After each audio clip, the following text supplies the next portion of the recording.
So ayun guys, at welcome back sa ating YouTube channel. At ngayon ay racing muna tayo. Motor-motor muna. At pupunta nga pala tayo sa Candelaria, LTO Candelaria, para iparehistro yung motor nung bayaw ko. Ayan, sinamahan natin.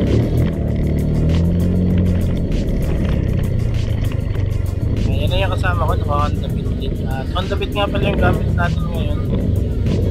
At ang gamit nating camera ay GoPro Hero 7.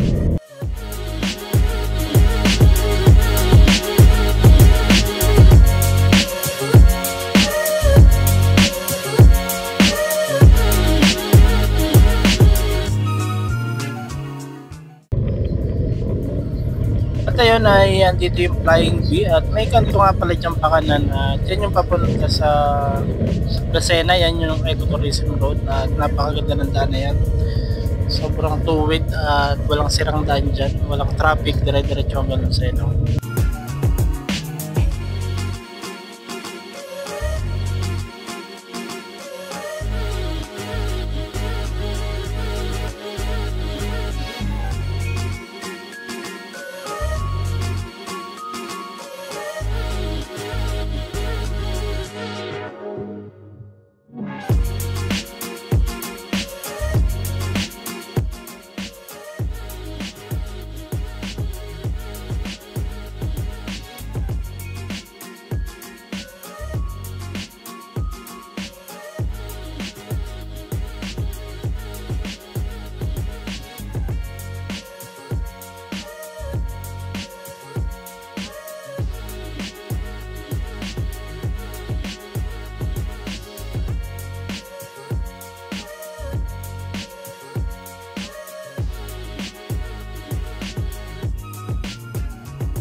Pagkatapos nyo nga palang kumanan dito sa bypass at nakikita nyo yung LTO Candelaria, ayan, dyan kami magpaparehistro ng motor. At maganda dito sa Candelaria, walang masyadong tao, konti lang ang pila. Hindi aabot ng 20 to 30 ang nakapila dyan, kaya maganda. At may sarili na rin silang emission, kaya ang kagandahan dyan ay isang puntahan na lang, hindi ka na palipat-lipat. Ayan, may emission testing center. Ayan, bibidyohan natin mamaya yung mga rates nila.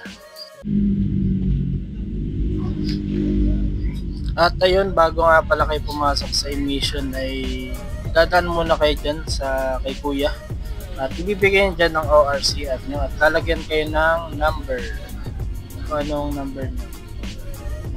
Ilis ng ORCR, pagkabigay sa inyo ay pwede na kayo pumunta sa emission.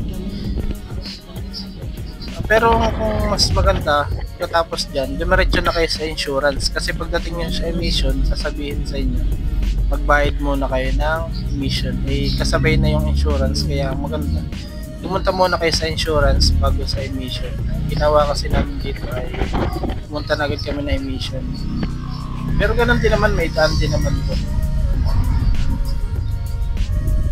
Yan yung sa emission, diretso pasok. At ayan, bandang kanan nyo, nakikita nyo na yung emission. Ayan,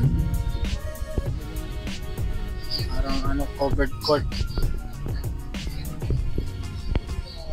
Ayan, kaya punta sana dyan yung ORCR, nalimutan ko, yun nga pala insurance, kaya kumuha muna kami na insurance. Bali yun guys, hindi ko pala nakuhanan yung pagkuha namin ng insurance. Pero kung motor kayo, ang babayaran nyo lang dyan ay 1,000 pesos kasama ng insurance at emission. Tapos sa motor ay 256. Yun lang ang binayaran namin kung hindi ka penalty, at kung penalty ka ay 500 plus, mga ganun, 500 plus kung may penalty ang motor mo. At ayun, hindi ko na video pero yun lang naman yung kailangan nyo ihanda. Siguro nasa 1,500 kung may penalty at kung wala naman ay 1,256. Nga pala, at ang huli ay kung nakapangalan sa inyo ang motor nyo, wala kayong iintindihin, at kung hindi naman sa inyo nakapangalan yung motor nyo, ay kailangan nyong magdala ng authorization letter galing dun sa nakapangalan sa CR, o kaya naman ay deed of sale kung nabili nyo ito sa dating may-ari ng motor. Deed of sale o kaya ay authorization letter galing sa nakapangalan sa CR. Yun lamang po, at kita-kits sa susunod na video. At wag niyong kalimutan syempre mag-subscribe kay Kuya Mig. At hanggang dito na lang. Ingat sa mga rides, at pupunta nga pala kami ng Mindoro. Kita-kits tayo dyan.